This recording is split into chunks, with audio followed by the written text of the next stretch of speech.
So once we do this, we got one more after this, and then we're going to be out like disco.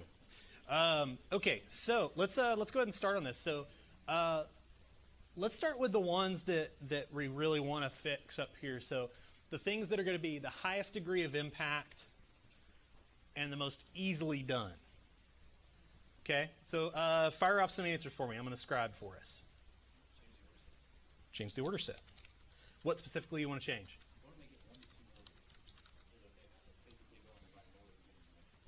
Okay.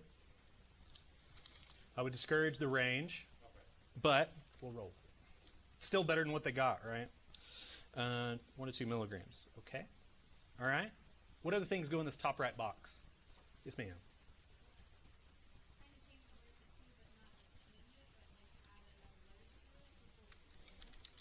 We call that a BPA, best practice alert. Okay. Add a BPA, not to be confused with the stuff that's in your water bottle. Add a best practice alert when hydromorphone ordered. Okay. Okay, what else we got in the top box? Ordered? Ordered.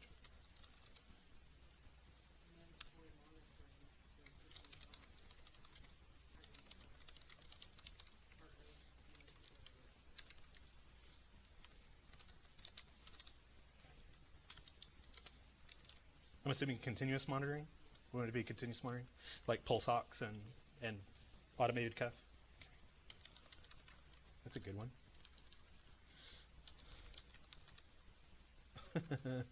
Go ahead and fire off the next one. I can keep up.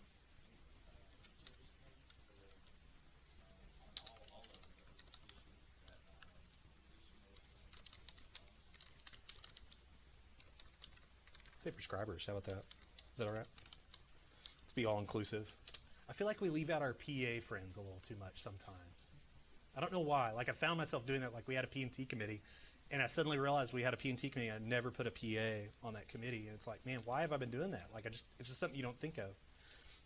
So I need to be better about that. So let's see, prescribers, pharmacy, because we can include technicians in that too, right? And nursing. Okay, I like that. All right, what else goes in this top right box? Any other things in the top right? Yeah.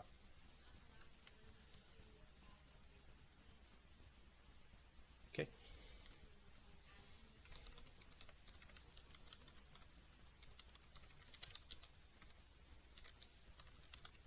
I like it.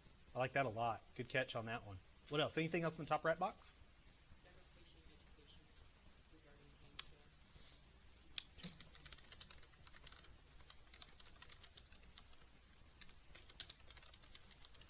Okay.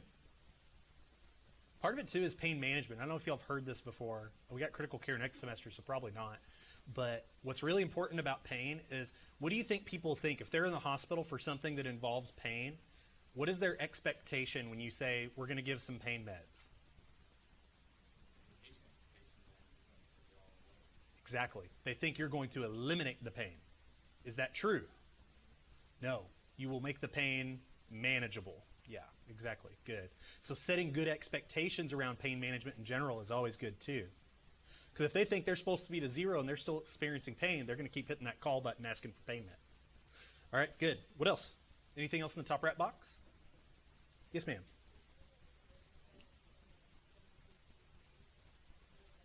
I like that. I like that. No, that's good. That's good.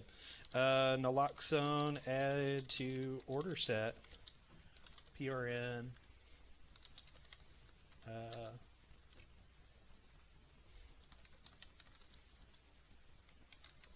Okay. I like that. That's a good solution. What else we got? Okay, let's go to the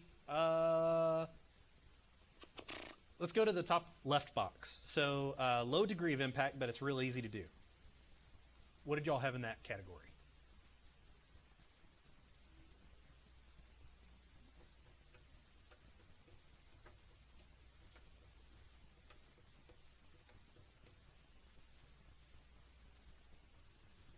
Nothing? Nobody had anything over there? What did y'all have? Did y'all have one of these other ones over there? It's okay if you did. Tell me which one. That's actually a good thing. Yeah. Bueller? With the training part, or at least like, that's easy to do. Never mind, I didn't. Okay. Nothing in the top left. Okay, how about the bottom right?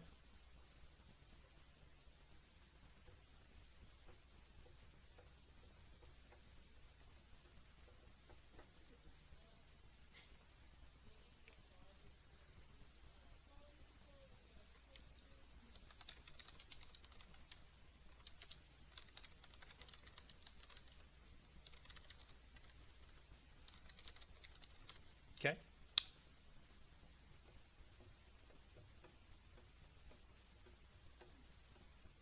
Yes.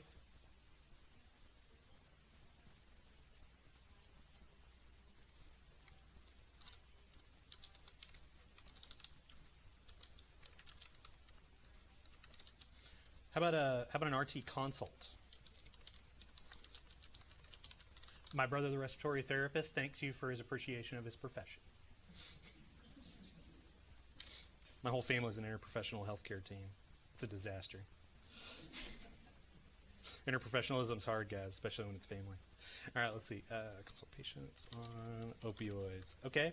Anything else in this bottom right?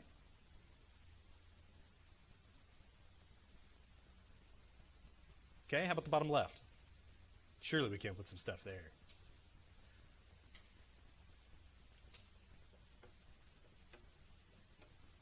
So, I mean, for us, the nurse administering the drug, like, technically the nurse has to. Mm-hmm. So even though it was the wrong type of drug to administer, the nurse administered. I don't know if that makes sense. Say that again? Sorry. Like the nurse like, so the degree of impact. Because, you know, the issue with the thing is that the nurse is administering the drug, but maybe the wrong one.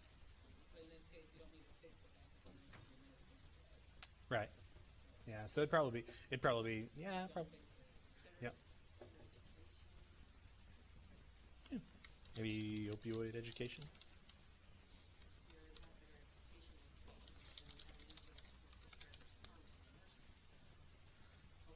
Sure. Opioids and their impact on patients.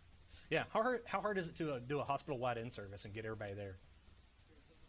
It's difficult. Okay, so let's consider moving something here. So, all right, so I need to assess the room, so I need your engagement to this so that I assess correctly. Or is there really nothing else in these boxes, or are we just not speaking up? There's nothing else in these boxes. Give me a hand raise if there's nothing else in these boxes. Okay, so what do we probably need to do then? Do you think that all these things probably belong in the top right-hand box then? Let's move them. All right, change the order set to a different dose. We'll just say a different dose because some of y'all probably had different things. Okay, how hard is that? You think that still belongs top right-hand box? How many think it belongs to top right-hand box? Depends on how complex your IT department is, right? Sometimes it's easy, sometimes it's hard. Changing an order set, you got to go through P&T approval. All right, so it's probably going to fit somewhere in the middle, right? So usually when you do this, you got sticky notes instead of doing electronically, and you kind of put it on a scale, because right now it's like yes or no, right? But you can put it on a scale and figure out which one is in that far corner and which one's probably closer to this border, right? Okay, so it's probably somewhere in the middle. Add a best practice alert when hydromorphone is ordered. Easy? How many think this still belongs in the top right-hand box? Okay.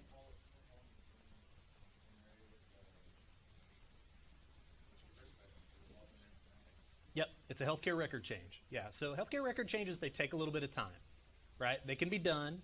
They're usually easy changes if you got a good reason. Got to go through a little bureaucracy, but it's doable. How about mandatory continuous monitoring when on opioids? Do we still agree that that should be in the top right-hand box? How would we enforce that? We'd have to change policy. So we got to write a policy, change a policy, or find a policy that's not being followed, whichever one it is. And what is also involved in that? We got to educate everybody. We got to get we have to do a lot of stakeholder engagement. If it's not already being done, this is going to be hard. It should be done, but it's going to be hard. So it'd probably fall, honestly, I'd probably put it right about here on the spectrum. Probably leaning towards this end, because that is hard. You're changing human behavior. Human behavior is the hardest thing to change. The best thing you can do, and you've heard me say this at least 5 too many times, is you should be designing processes that help good people make good decisions. But humans always take the easy path. So make it the path of least resistance, right? If you require them to do something additional, the likelihood of someone consistently of a 500-ish or to 1,000 employees following that guideline 100% of the time is really hard. So if you have to create a process that makes it easy for them to adhere, okay? Humans do what humans do. In-services. That's pretty easy, I think. Do we really think that, do you think that prescribers, pharmacy, and nursing know what they need to know about opioids? How many of y'all think they do? How many of y'all think that they do? Y'all are very smart.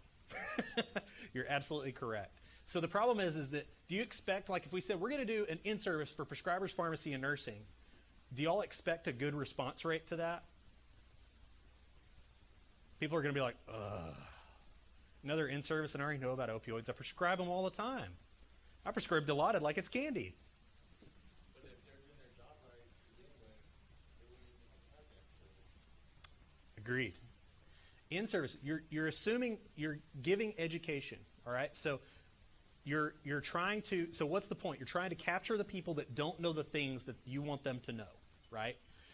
So the idea is to target those people. Make it mandatory for everybody. It's kind of like whenever the football coach scolds the whole team, right? Maybe it has an effect, maybe it doesn't. You got to target the people you need to target. So what could you do? You could look at who prescribes the most opioids, which nursing units use the most opioids. You could be targeted in your decision making.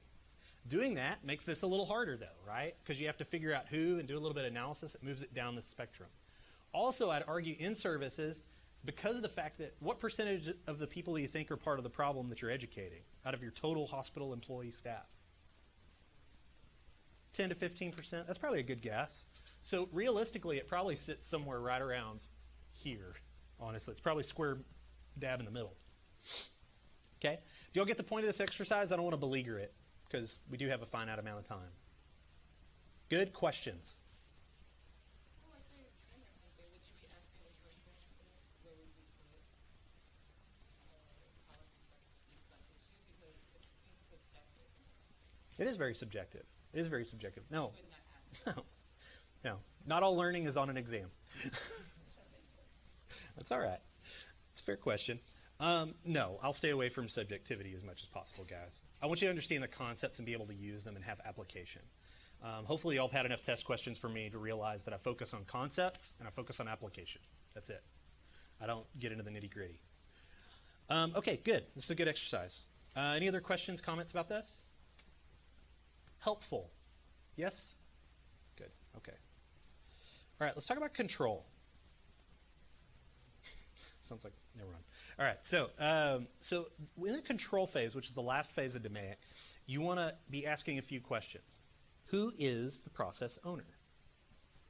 So let's say we make a change. Let's pick one of the changes we did. Let's go back to that list. Which one y'all want to do first? Somebody give me a shout out. Which one goes first? Naloxone added to the order set. I like it. Okay, so let's say we're all going to add naloxone to the order set. Okay, so you're a process improvement team. You're going to say, we're going to add naloxone to the order set. Okay, who owns that? Who owns naloxone staying on the order set? P&T. P&T and informatics, right? Kind of, because one is the operations of it, one is the decision making of it. So they have to make sure that we always keep naloxone on the order set from a P&T side, and then from an IT side, we have to make sure it gets done and it stays on there. It doesn't get taken off for some silly reason. Okay, so there's our process owner. Okay, so we have to make sure that the change is carried out, number one. So we have to have buy-in from P&T and informatics. That's another good reason to have them on your team, right? Because if they're there hearing the discussion, they understand how you got to that conclusion. You don't have to re-explain it. Okay, and then also, how do we prevent and manage deviation from the change? So in other words, how do we prevent, in this case, how do we prevent naloxone from coming off the order set, being taken off for something else, or for it to not be default checked, or fill in the blank? Okay. So the way we do that, so usually we'll do an implementation plan. So how are we going to implement? We actually map that out. And then we'll come up with a monitoring plan. But probably one of the most